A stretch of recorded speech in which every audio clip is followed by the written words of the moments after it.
வணக்கம். சிவபெருமானின் 64 திருவிளையாடல்களில் இந்திரன் பள்ளி தீர்த்த படலம் நூலின் முதல் படலமாகும். அதை பற்றி இந்த பதிவில் தெரிஞ்சுக்கலாமாங்க. தேவலோகத்தின் அரசனான இந்திரனை காண வந்தார் பிரகஸ்பதி.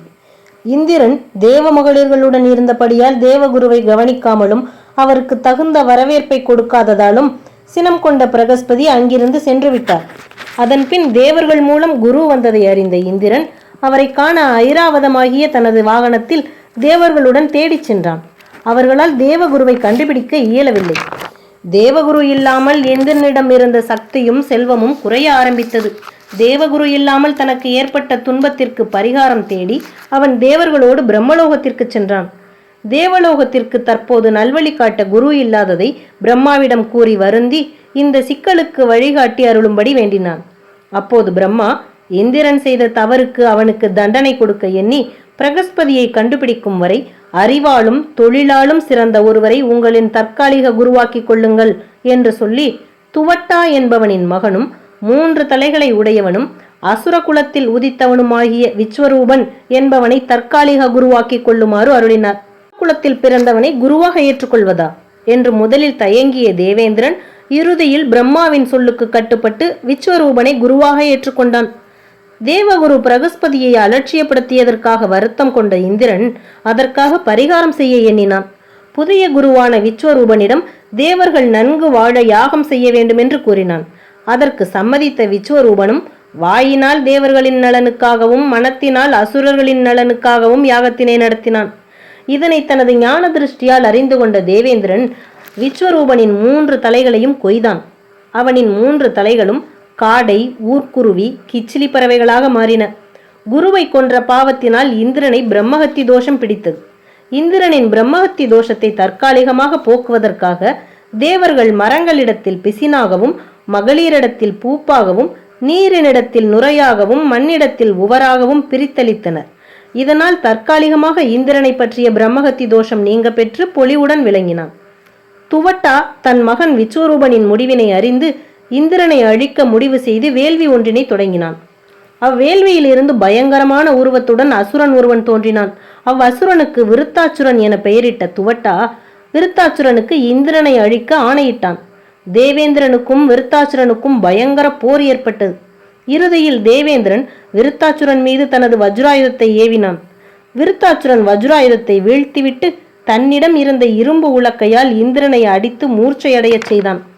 மூர்ச்சை தெளிந்த இந்திரன் இவ்வசுரனுடன் போர் புரிய என்னிடம் வலிமை இல்லை என கருதி மீண்டும் பிரம்மாவை சரணடைந்தான். இப்பிரச்சனையில் இருந்து தப்பிக்க திருமால் ஒருவரை உனக்கு வழிகாட்டுவார், ஆகையால் அவரை சரணடைந்து விருத்தாச்சுரனை அழிக்க உபாயம் கேள் என பிரம்மா கூறினார். திருமாலிடம் சென்ற தேவர்கள் தங்கள் பிரச்சனையை சொல்லி அதற்கு தீர்வு சொல்லுமாறு கேட்டுக்கொண்டார்கள். அதற்கு திருமால், பார்க்கடலை கடைந்த போது உங்களின் ஆயுதங்களை பாதுகாப்பாக வைக்க ததீசி முனிவரிடம் தந்தீர்கள். பின்பு அந்த ஆயுதங்களை நீங்கள் திரும்ப பெற்றுக்கொள்ளாதபடியால் அவர் அந்த ஆயுதங்களை திரவமாக்கி குடித்து தனது முதுகுத்தண்டில் சேகரித்து வைத்துள்ளார். அவரிடம் சென்று அவரின் முதுகெலும்பை பெற்று புதிய வலிமை மிக்க வஜ்ராயுதத்தை உருவாக்கி அந்த ஆயுதத்தை கொண்டு அசுரனை வெல்லலாம் என கூறினார்.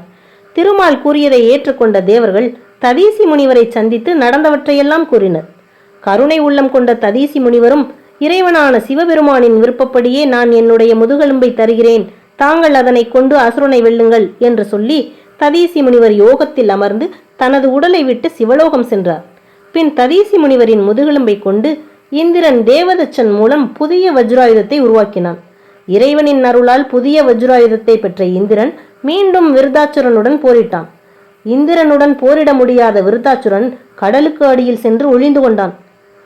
அசுரனை காணாது திகைத்த இந்திரன் பிரம்மாவிடம் சென்று நடந்ததை கூறி அசுரனை கண்டறிய வழி கேட்டான். பிரம்மாவும் அகத்தியரின் உதவியுடன் கடலை வற்றச் செய்து அசுரனை அழிக்கலாம் என்று வழி கூறினார். இந்திரனும் அகத்தியரை சென்றடைந்து நடந்தவைகளை கூறி உதவிடுமாறு கேட்டான். அகத்தியரும் கடல் நீரை உளுந்தளவாக்கி குடித்து விட்டார். கடல் நீர் வற்றியதால் வெளியேறிய விருத்தாச்சுரனை இந்திரன் தன்னுடைய புதிய வஜ்ராயுதத்தால் அழித்தான். இதனால் இந்திரனை மீண்டும் பிரம்மஹத்தி தோஷம் பிடித்து கொண்டது. பிரம்மஹத்தியால் மனம் பேதலித்த இந்திரன் குளத்தில் மலர்ந்திருந்த தாமரை தண்டினுள் போய் ஒளிந்து கொண்டான். தேவேந்திரனை காணாது தேவர்கள் பூலோகத்தில் அசுவமேத யாகம் செய்து சிறப்புற்றிருந்த நகுஷன் என்பவனை தேவேந்திரனாக தேர்வு செய்து இந்திர பதவியை கொடுத்தனர். இந்திர பதவி தந்த மமதையால் நகுஷன் இந்திராணியை தனக்கு சொந்தமாக்க எண்ணினான். நகுஷன் தனது விருப்பத்தை தேவர்களிடம் தெரிவித்து இந்திராணியை அழைத்து வரும்படி சொன்னான். இதனை அறிந்த இந்திராணி தங்களது குருவான பிரகஸ்பதியை மனதில் நினைத்து தன் துயர் போக்கும்படி வேண்டினாள். பிரகஸ்பதி நகுஷனை நேரடியாக வெல்ல முடியாது. அதனால் சப்த ரிஷிகள் 7 சுமந்து வரும் பல்லக்கில் வந்தால் ஏற்றுக்கொள்வேன் என வேண்டுகோள் விடுக்கும்படி சசிதேவிக்கு ஆலோசனை கூறினார். சசிதேவியும் பிரகஸ்பதி சொல்லியவாறே சொல்லி அனுப்பினாள். நகுஷனும் இந்திராணியை அடையும் மோகத்தினால் சப்த ரிஷிகள் தன்னை சுமந்து செல்லும்படி கட்டளையிட்டான். நகுஷனின் பல்லக்கு தேவலோகத்தை நெருங்கி கொண்டிருக்கும் நேரத்தில் அங்கு நின்று கொண்டிருந்த இந்திராணியை பார்த்தவுடன் அவள் மேல் ஏற்பட்ட ஆசை மிகுதியினால் விரைவில் இந்திராணியை அடையும் நோக்கில் பல்லக்கை வேகமாக சுமந்து செல்லுங்கள் என்று முனிவர்களை விரைவுபடுத்தினான். முனிவர்களும் தாங்கள் வழக்கமான வேகத்தில்தான் செல்கிறோம் என்றனர். சப்த ரிஷிகளில் குள்ளமான முனிவர்தான் பல்லக்கு மெதுவாக செல்ல காரணம் என கருதிய நகுஷன் குள்ளமாக இருந்த முனிவரை பார்த்து சமஸ்கிருதத்தில் வேகமாக என்று பொருள்படக்கூடிய சர்ப்ப சர்ப்ப என்று கூறி தன் கையில் இருந்த குச்சியினால் குள்ள முனிவரை அடித்தான். இந்திராணியின் மீது கொண்ட மையல் காரணமாக தன்னை அடித்த நகுஷனை சர்ப்ப என்றால் நாகம் என்ற பொருளில் பூவுலகில் மலைப்பாம்பாக விழக்கடவாய் என சாபமிட்டார். நகுஷனும் பூமியில் மலைப்பாம்பாக விழுந்தான். இதனால் இந்திராணிக்கு ஏற்பட்ட துன்பம் நீங்கியது. தேவேந்திரனை தங்களுக்கு மீட்டுத் தரும்படி இந்திராணியும் தேவர்களும் பிரகஸ்பதியிடம் வேண்டுகோள் விடுத்தனர். பிரகஸ்பதி அவர்கள் மீது இரக்கம் கொண்டு தாமரை தண்டினுள் ஒளிந்திருந்த தேவேந்திரனை அழைத்தார். குருவின் குரல் கேட்டு சித்தம் தெளிந்து தேவேந்திரன் தாமரை தண்டிலிருந்து வெளிப்பட்டான். ஆனாலும் அவனை பிடித்திருந்த பிரம்மகத்தி தோஷம் நீங்கவில்லை. பிரகஸ்பதி இந்திரனிடம் பூலோகத்தில் இருக்கும் சிவாலயங்களுக்கு சென்று வழிபட்டால் பிரம்மகத்தி தோஷம் நீங்கும் என்று வழி கூறினார். பிரகஸ்பதியுடன் பூலோகம் சென்ற இந்திரன் ஒவ்வொரு சிவாலயமாக சென்று வழிபாடு நடத்தினான். அவ்வாறு செல்லும் போது கடம்பவனத்தை கடந்த சமயத்தில் பிரம்மகத்தி தோஷம் நீங்கி புதுப்பொலிவு பெற்றான். கடம்பவனத்தில் இருக்கும் இறைவனின் கருணையால் தான் இந்திரனுக்கு பிரம்மகத்தி தோஷம் நீங்கியது. ஆகையால் இங்கிருக்கும் இறைவனை கண்டறியுங்கள் என்று பிரகஸ்பதி இந்திரனிடம் கூறினார். இந்திரனும் தேவர்களும் தேடி இறுதியில் கடம்பவனத்தில் லிங்க திருமேனியையும் தீர்த்தத்தையும் கண்டறிந்தனர். பிரகஸ்பதியின் அறிவுரைப்படி இந்திரனும் தேவர்களும் கடம்பவன தீர்த்தத்தில் நீராடி இறைவனை வழிபட்டனர். இறைவன் திருவருளால் அத்தீர்த்தத்தில் பொற்றாமரைகள் மலர்ந்தன. இந்திரனும் அம்மலர்களை கொண்டு சிவபிரானை வழிபட்டான். பின்னர் அவ்விடத்தை சீராக்கி 8 யானைகள், 32 சிங்கங்கள், 64 சிவகணங்கள் கொண்ட அழகிய விமானத்துடன் அவ்விட இறைவனுக்கு கோயில் கட்டினான். அவனுக்கு காட்சி கொடுத்த சிவபெருமான், இந்திரனே, உன்னுடைய பிரம்மகத்தி தோஷம் முற்றிலும் நீங்கிவிட்டது. இங்கு நீ வேண்டுவது யாது என்று கேட்டார். இறைவனே, நான் என்றைக்கும் இங்கிருந்து தங்களை வழிபடும் பாக்கியத்தை அருள வேண்டும் என்று கேட்டுக்கொண்டான் இந்திரன். அதற்கு சிவபெருமான், ஒவ்வொரு ஆண்டும் சித்திரை மாதத்தில் வரும் பௌர்ணமி அன்று இங்கு வந்து வழிபடு. அன்றைய தினம் இவ்வாலய வழிபாடு உனக்கு ஆண்டு முழுவதும் வழிபட்ட பலனை கொடுக்கும். இவ்வாலயத்தில் சொக்கநாதர், சோமசுந்தரர் என்ற திருநாமங்கள் கொண்ட என்னை வழிபடுவோர் உன்னைப் போலவே தங்களின் துன்பங்கள் நீங்க பெறுவர்.